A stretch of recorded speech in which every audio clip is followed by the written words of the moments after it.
A arte me salvou. Tanto dentro de como um cidadão, como uma pessoa, como uma criança, o adolescente que eu fui, que eu passei em Brasília. Há um período, sim, vamos dizer, que não tinha noção. Eu era menino, cheguei, e meu pai veio a primeira vez em 60 e a outra vez em 64. Chegou no dia do golpe. Quase que eu nem ia poder contar essa história aqui para você, porque meu pai correu o risco de voltar. Ninguém entrava nem saía de Brasília. E o 1º de março de 64. E o que eu posso falar é que é isso mesmo. A arte me deu uma frase do Gilberto Gil, né, que a Bahia deu para ele régua e compasso, Brasília me deu tinta, né, me deu pincel, me deu cores, e também, de onde eu vim, me deu uma história para contar.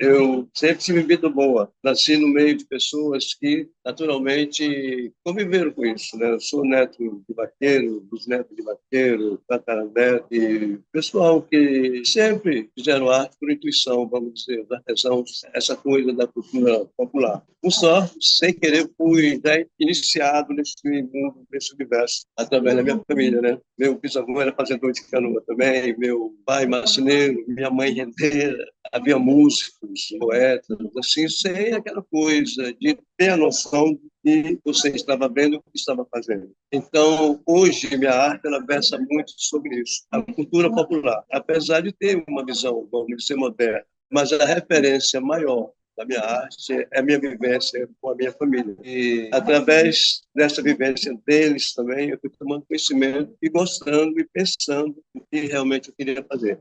Assim como todo iniciante, né, eu era interessado na figuração, na paisagem, no desenho, que são coisas que o artista fatalmente ele passa por isso, né? Aí tem gente que continua fazendo paisagem, fazendo figuração, mas no meu caso eu percebi, né, e olhei para frente, porra, se eu ficar fazendo só isso, já fizeram coisas muito melhores que eu nunca vou conseguir fazer melhor. Não que eu tinha essa intenção, mas eu era curioso, estava a fim de fazer algo diferente. Então, os anos 80 foi mais ou menos dentro dessa visibilidade da paisagem. Eu pintava o lugar onde estava morando, eu pintava Braslândia e algumas coisas de Brasília, mas Brasília, vamos dizer, é muito moderno para você fazer paisagem. Então, eu ficava pela periferia. Eu sempre morei, nasci e fui criado na periferia.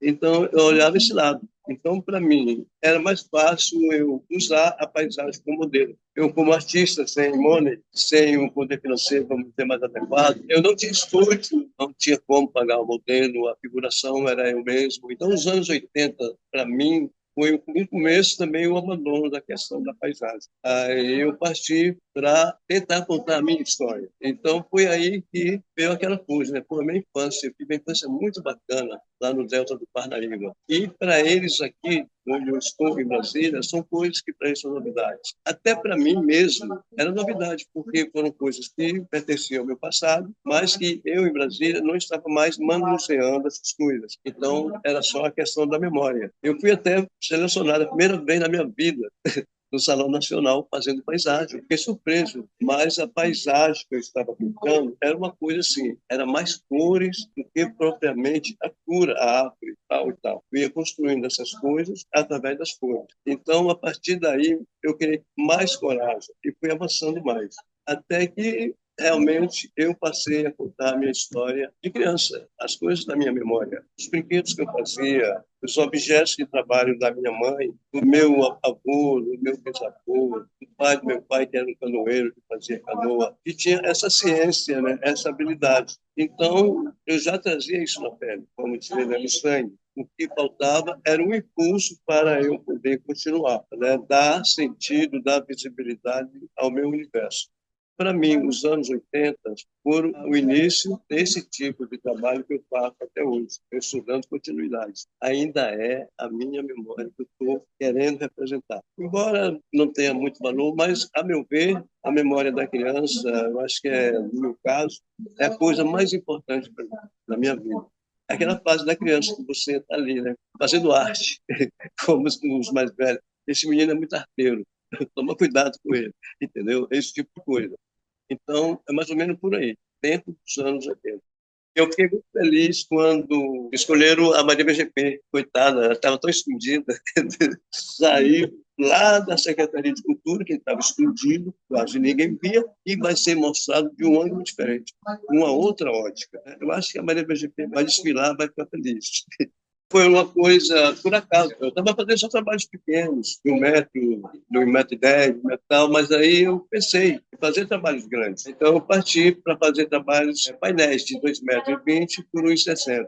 E foram surgindo, né, o que eu queria mostrar, né, as imagens, assim, falando de Brasília, falando da história de Brasília, da minha também história, as coisas, né, que eu fui vendo. E para mim era muito importante registrar isso, não como uma paisagem, mas uma coisa do meu pensamento, que eu faço, que não é abstração, e ao mesmo tempo existe essa, não é uma vontade, acontece. Então, eu fui marujo lá em Brasília, né? Então, um garoto de 18 anos e tal, a gente, às vezes, dava uma escapulida, ia para a rodoviária de Brasília, dava umas voltas, né? Você já foi até preso porque eu fugi. Então, a Maria BGP é um título que, às vezes, eu escolho querendo falar do que eu representei, mas, ao mesmo tempo, o título foge daquilo que está representado, para fazer com que as pessoas também busquem o que é isso, o que ele quis dizer, até propriamente o título. Por exemplo, tinha um pessoal que vinha do Sul, que era chamado de Barriga Verde, vinha servir o exército em Brasília. Então, eles ficavam por ali ou para a rodoviária, procurar mulher. E eu ficava observando essas histórias quando eu era marujo. Eu falei, pô, mas essas coisas engraçadas. Até o fato de eu fugir, ser preso, quase fui expulso da Marinha. Então,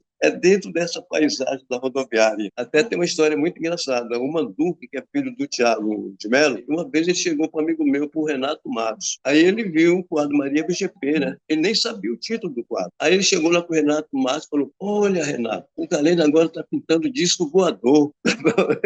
Aí eu falei, é mesmo, Renato. Ele viu um disco voador naquele quadro viu. Aí o Renato falou, Magalhães, sabe o que, que eu vi? E falei para ele que aquilo ali, o Galeno está pintando um disco voador coisa nenhuma. Ele está pintando, é o que os discos voadores vão precisar daqui a um tempo.